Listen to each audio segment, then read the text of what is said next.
भद्रावती शहरालगतच्या तेलवासा परिसरात उभारण्यात येणाऱ्या न्यू इरा व ग्रेटा या दोन महत्त्वाच्या औद्योगिक प्रकल्पांचे भूमिपूजन राज्याचे मुख्यमंत्री देवेंद्र फडणवीस यांच्या हस्ते पार पडले। यावेळी बोलताना या दोन्ही उद्योगांमध्ये स्थानिक बेरोजगार युवकांना प्राधान्याने रोजगार दिला जाईल असे आश्वासन त्यांनी दिले। कार्यक्रमाला केंद्रीय मंत्री किशन रेड्डी, मंत्री आशिष जयस्वाल, पालकमंत्री उईके, खासदार प्रतिभाताई धानोरकर, आमदार करण देवतळे, आमदार किशोर जोरगेवार, माजी केंद्रीय मंत्री हंसराज अहिर तसेच दोन्ही कंपन्यांचे अधिकारी उपस्थित होते। या प्रकल्पांपैकी न्यू इरा कंपनी कोळशापासून गॅस इंधन निर्मिती करणार असून ग्रेटा कंपनी हरित लोह निर्मितीचा उद्योग उभारणार आहे। सध्या या क्षेत्रातील मोठ्या प्रमाणातील उत्पादन परदेशातून आयात केले जात असल्याने देशाचे मोठे परकीय चलन खर्च होते।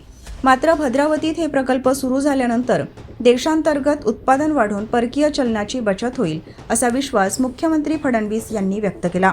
तसेच येत्या 1.5 ते 2 वर्षात हे उद्योग प्रत्यक्ष उत्पादनाला सुरुवात करतील असेही त्यांनी सांगितले।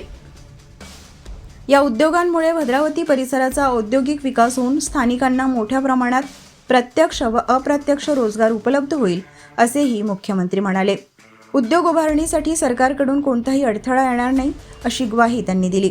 केंद्रीय मंत्री किशन रेड्डी यांनीही हे प्रकल्प आत्मनिर्भर भारत मोहिमेतील महत्त्वाचे पाऊल ठरणार असून भविष्यात हा संपूर्ण परिसर गॅसिफिकेशन हब म्हणून विकसित होईल असा विश्वास व्यक्त केला। विशेष म्हणजे हे दोन्ही प्रकल्प पर्यावरणपूरक असल्याने परिसरातील प्रदूषणावर नियंत्रण ठेवण्यास मदत होणार आहे। कार्यक्रमाला परिसरातील नागरिक व प्रकल्पग्रस्त मोठ्या संख्येने उपस्थित होते।